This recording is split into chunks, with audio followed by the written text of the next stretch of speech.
Mauricio Pochettino comes out with the harsh truth without meaning to. He literally explains to us why the team's not winning. And it's actually very evident, it's very simple. And he said it, but he didn't realize he said it. And that's an issue for me. Number two, Axel Disasi comes out and basically throws his teammates under the bus. And you know what? Sometimes harsh truths have to be said, and I am 100% with him. Because what he said is the harsh truth. You're seeing a trend in this video. Harsh truth about Chelsea Football Club. People are saying Mudryk didn't have a good game. We review his game, we talk about it in detail, and finally, I don't know whether I'm fooling myself, I don't know whether I'm calming myself down, but we've got some statistics and some reasons to why the season hasn't started the way we want it, and how this is just a dark cloud over the sunshine that should be coming out in the near future. Stay with me, you will be better after this video. You will receive some optimism, you will receive harsh truths, and more importantly, you'll receive a little bit of calma. Let's get into it. Yo, Bratuchi, how are you guys saying? For those of you that's asking, Bratuchi means like broski fam, cause whatever you want it to mean in my language, in my native tongue. But more importantly, you guys are here because we got 5 points from 5 games. As Chelsea Football Club, that's unacceptable. We're 13th place, we're 1 behind Manchester United, and Manchester United, after 3 defeats, are already in front of us by 1 point. We're not gonna talk about Spurs, Man City, Arsenal, because there's no point talking about them. We spent all our season plotting where we're going to finish. It doesn't work. Like, realistically speaking, we just need to look at ourselves. We need to be realistic with ourselves, and we need to move forward from there.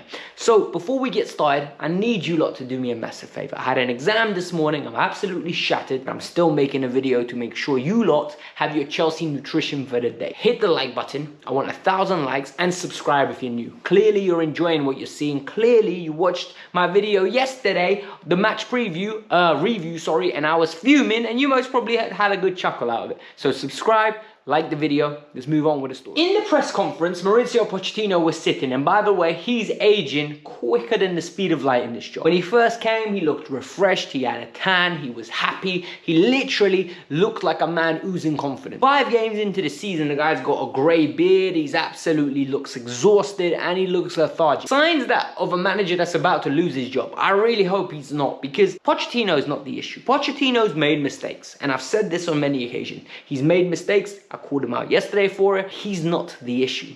And the issue, he hit the nail on the head.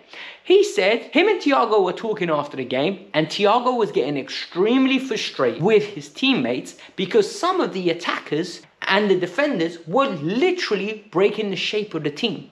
And what happened was very interesting. When we go after and start chasing games at the end of the game, we lose our shape. We lose our method in madness, and it is evident in the way that we perform in second half. When we were chasing West Ham, when we were chasing Forest, and yesterday when we were chasing to go pick up the victory, the shape of the team goes, the control disappears, and what ends up happening is you start getting attacking players in midfields, you get the fullbacks pushed up like they're left wingers, and there's no space, everything's cramped. And the Pochettino said it was very evident that players are just getting in each other's way. Instead of a fullback in Malo Gusto staying back, Ben Chilwell staying back a little bit and allowing his wingers to have options, they go and eat up the space, which makes it more congested, everything has to be more enticed, and more problems start arising. And for me, this is the problem. We don't have a method of play. We literally lose composure. And he said, Thiago knows this because he's inexperienced. He's experienced. The rest of them are inexperienced. And that's our problem.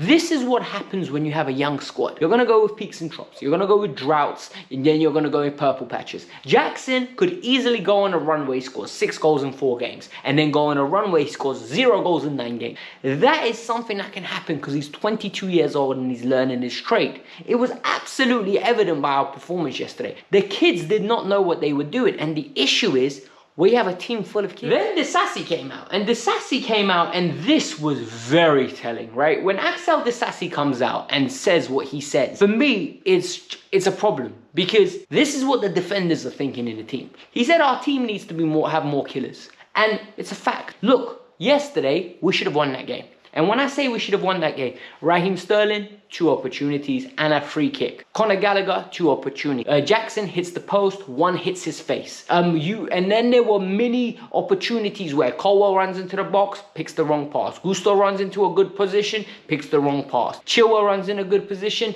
scuffs the shot. Like literally, everything that was in front of goal was lackluster, lacked execution, lacked charisma, lacked ability to make something happen.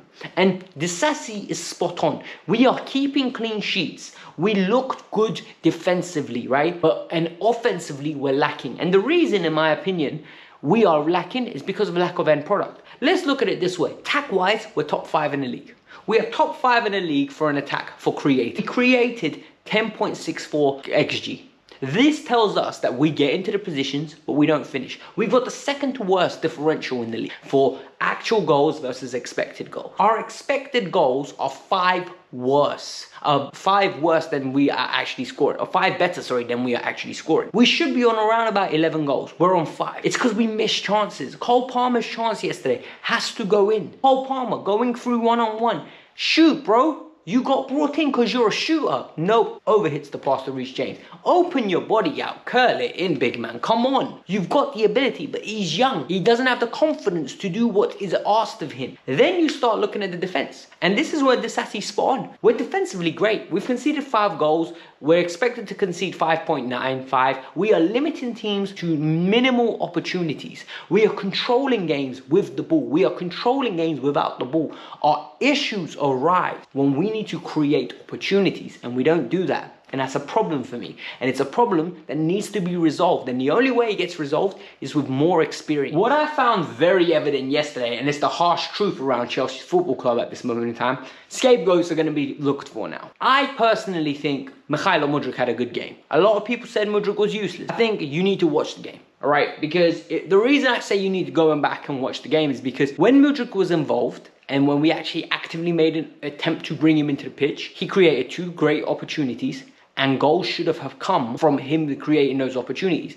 His pace was a problem. The defender in Aarons was worried. And at that moment in time, I thought the goal was going to come through Mudryk or with Mudryk. Good link up as well with Jackson. However, I understand why Poch doesn't start him. Because when Mudryk doesn't have the ball, he can go 20 minutes without being seen. And the reason that happens is because for someone that's got pace, Mudryk has 0 intensity in his movement off the ball.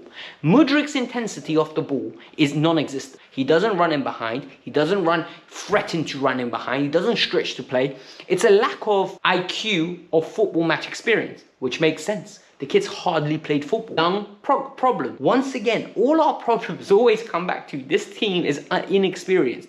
When I was shouting in the summer, bring me Joao Felix, people said, Alex, you only like Joao Felix because you have an agenda. Joao Felix is 24 years old. He's going into the best part of his career. He's experienced and he knows what he's doing. The only reason why Joao Felix hasn't been performing is due to the fact that Joao Felix has been playing for defensive-minded coaches. Joao Felix in this system cooks. Joao Felix under Xavi is cooking already. So what do you think would have happened at Chelsea? Experienced, knows how to pick up the ball in the half spaces, links midfield and attack together. We don't have that at this moment in time, and it's a problem. Mudryk needs time. Play Mudryk and play through this issue. Either play Mudryk or play Noni or play Cole. One of the 3 has to start. 2 of the 3 would be beautiful, but I don't see that happening under Mauricio Pochettino. And finally, we need to talk about these injury problems, right? Because what's going to happen now is we're going to hear £1 billion, £1 billion, £1 billion. £1 billion is not a true reflection of what's going on at Chelsea Football Club. Chelsea Football Club have 12 injuries at this moment in time. 12, not 11, 12. So a first team 11 could be made up of our injuries. And some people would say, oh, Alex, but who's injured? Well, 5 starters are injured. Christopher Nkunku, starter on the left wing. Moises Caicedo, number 8. Romeo Lavia, number 6. Enzo in the 8. All of a sudden, that's your 2/3 of your midfield trio gone. James, right back. James is no longer available. James, yes, Gusto's good, but he ain't James. Then, one of your best centre-backs, Fofana or Badiashile, pick. One of the 2 has to play.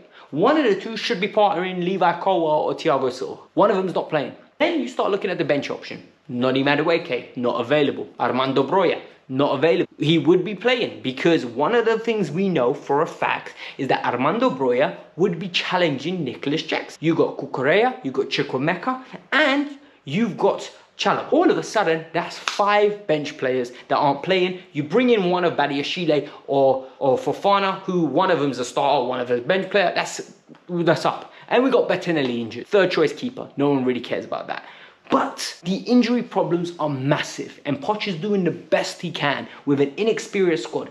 If you look at the squad, Caicedo kind of experienced. James is experienced. Nkunku is experienced. Badiashile and Fofana have more experience than what we presently have. They need to be fit. They need to get back to full fitness, and hopefully that changes the way we are, because the metrics are suggesting we're playing well. And I don't think 5 games in we should be asking for a sacking. I really don't. It's a dangerous road to go down, and we're never going to leave like that kind of culture if that's what we're going to do after 5 games. Guys, I'm sorry that I couldn't be more upbeat. I tried to get us positives. I tried to give us an inkling of good things that are to come. Hit the like button, subscribe to the channel. Let me know your thoughts. Hit the like button as well, because bruh, my brain's fried from an exam. I have to go edit now.